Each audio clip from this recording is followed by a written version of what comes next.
I can't believe that I'm sat here and I'm talking about. Can't believe I'm sat here.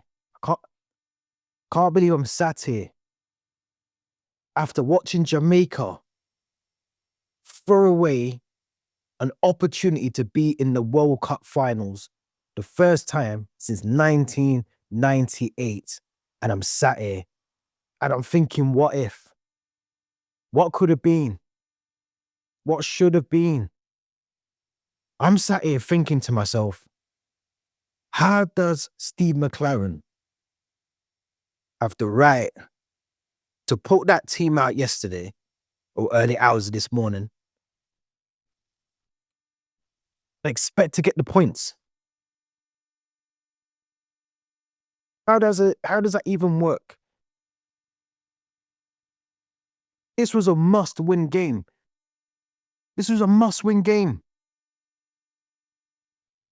Off the back of that Trinidad performance last week,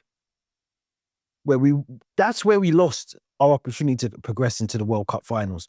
Not last night, not early hours of this morning. That Trinidad game, letting that game go to 1-1 in the time that we allowed it to go to 1-1 is the reason why we're not in the World Cup finals.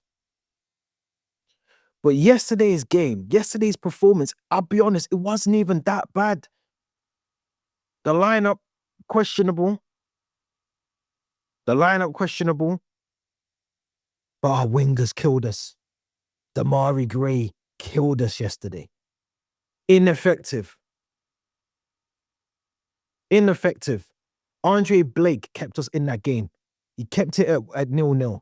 Because let's be honest, they weren't even trying to attack us that much. They were sitting back, they were compact. Defensively, they were very good. But when they did get their opportunity to try and score goals, they actually tried. They had 4 shots out of their 16 on target. Compared to our 13 shots, we only had 1 shot on target. 1 shot on target. Steve McClaren, you've got some of the best players that Jamaica can give you.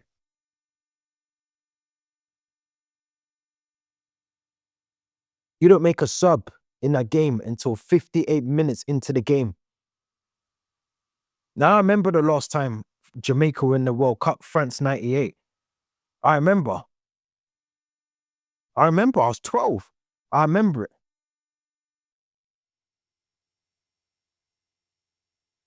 But I want to enjoy those moments with my kids now. Now that I'm older, I want to see my kids watch Jamaica in the World Cup. That was taken away from me last night because of simplicity of tactics, because of not being able to adapt in the game. All of those things that as a manager, as a coach, you're supposed to be able to do. You're supposed to be able to break down low blocks. You'll be able to create something or change things. So when you can't break this team down and you can't penetrate the ball into the box, that you've got other options on the bench that you can use.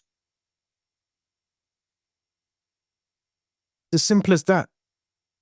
Because the longer the game went on yesterday, you could tell this was never going to be a 1-0 to Jamaica or 1-1 or a 2-1 or a 2-0. We needed to win the game last night. Defensively, I thought we were really good because there were moments where we were opened up defensively and it was too easy. And like I said, Andre Blake, I think for me, arguably man of the match yesterday, put in a really good performance in goal. But that counts for nothing because now you've got the playoffs to think about. Now you got the playoffs. The draw for the playoffs will be tomorrow. Let's have a look because the playoffs, we've got Congo, Iraq, Bolivia are in there. They're the teams. Now, Bolivia and Congo are the 2 tough teams in the playoff groups, in the playoff stages.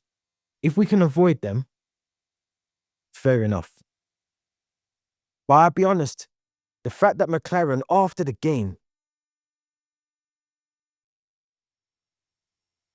a year in charge, or just over a year in charge, decides to hand in his resignation straight after the game. This tells me one thing. He had the exit plan ready. He didn't want to be in charge of the team for the playoffs. This is the time when the team needs the manager, needs the coach. You're walking out now. This is the moment where the players that you've picked are in the situation and the predicament that they're in because of your tactics, because of your team selection. And now we're going to the playoffs in March next year, trying to scramble and wrangle our way out of the playoffs into the World Cup finals. That's no easy task. But the reason we're here is because of them tactics, McClaren. And now you want to walk away. Now you want to walk away from the mess that you've created.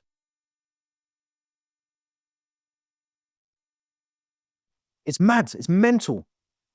How are you getting away with this? Now, some fans are saying he's right to resign. He obviously can't take the team forward anymore. Lost faith. This, that, I get it. I get what they're saying. But we're here now. You're stuck. You're knee deep in it with the players. Because the players have to perform more as well. The players had to put in a performance yesterday of their lives yesterday, and they never done that. Now, I'm hearing rumors that they were out Sunday night, 2 a.m., partying. Training Monday, game Tuesday. Now, if what I'm hearing is correct, then something has to change with the setup in Jamaica. You got one of the most important games of not just your career, but the whole nation. The whole nation. We just watched Scotland twist up flipping Denmark yesterday. And they qualified their first World Cup since 1998. How come we can't do that? How come we can't do that? There's so many layers to this. The fact that we're in the situation that we're in. Now, some of that comes down to the players. Some of that comes down to Steve McClaren and his tactics. But I tell you another thing that comes down to. That comes down to certain players who don't understand. When I was growing up in my house, quick story time. When I was growing up, my whole thing, my household, I could never forget my Jamaican heritage. My mother would never let that happen. In this day and age, you've got players that are waiting to get the call out from Tuchel and the English FA before they come and play for the country that they can represent and help now. If we had Mason Greenwood in that team, now a lot of people are going to say, oh, it's Mason Greenwood, we know what he's done. Look, each to their own. I don't condone anything that man's done or he's been allegedly accused of or what we've seen and heard on those videos and whatever else. Like, he's playing football right now. He's scoring goals right now. He can play. His paperwork is signed, sealed, and delivered. He can play for Jamaica. Why is he not in the team? How is he refusing call-ups? He has to be in his team in March. Because if he's not in the team in March, we don't get any chance. There's no chance of us breaking out of that playoffs. There's no chance.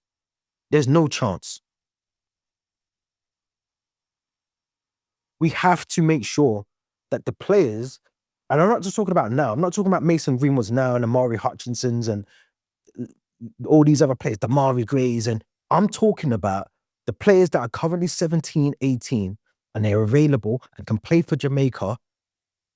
The FA has to do more. The Football Federation for Jamaica has to do more to get those players on board for the next round of qualifiers for the next tournaments. Because we've got so many good players that could represent our country. Represent us. And they're either one, refusing, or two, we're not even trying to get them.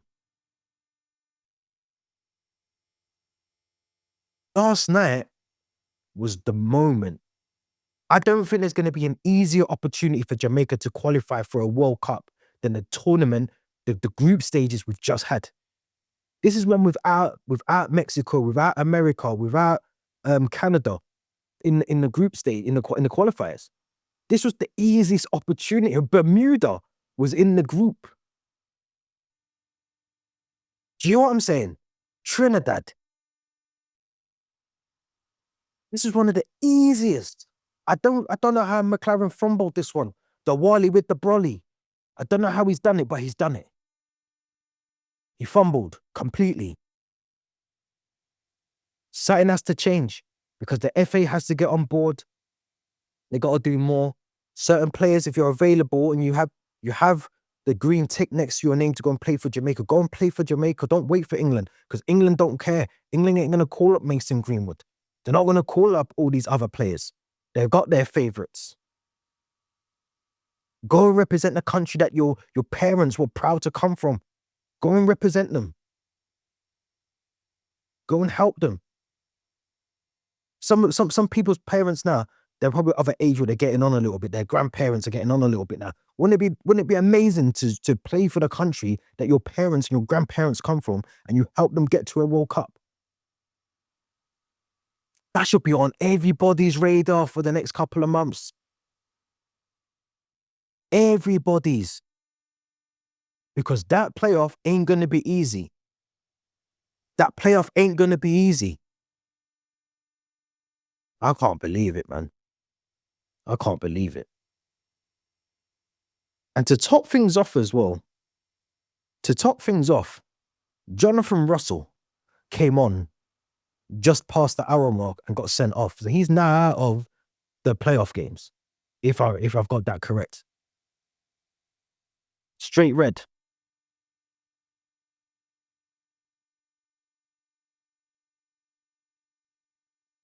No, man. Don't know what to say. Man. Things got to change. I'm glad McClaren's gone. I'm glad he's no longer here. But the FA's got to get someone in who understands how to play modern day football tactics. How can we be Jamaica with all the power, the aggression, and the speed that we will have, and we're not using them to our strengths? And we're passing the ball backwards, sideways, back to the goalkeeper. We're not even taking our chances. One shot on target in 90 minutes. That doesn't tell you something, then I don't know. But we need to get the next person that comes in, whoever that is, they got to have an understanding. I'd love to see a younger coach come in that understands modern day football and how teams set up. How do you break down a low block? How are you going to adapt to that? Because Steve McClaren ain't got a clue. And this is why we are where we are right now. Let me know your thoughts in the comments. Do we have a chance in the playoffs? Whoever we get, the draw is tomorrow. Whoever we get, do we stand a chance? What's our chances of progressing to the World Cup finals? Let me know what you think in the comments. Don't forget to subscribe to Starla Play Football. We'll be back with another video soon. Until then, enjoy the rest of your day.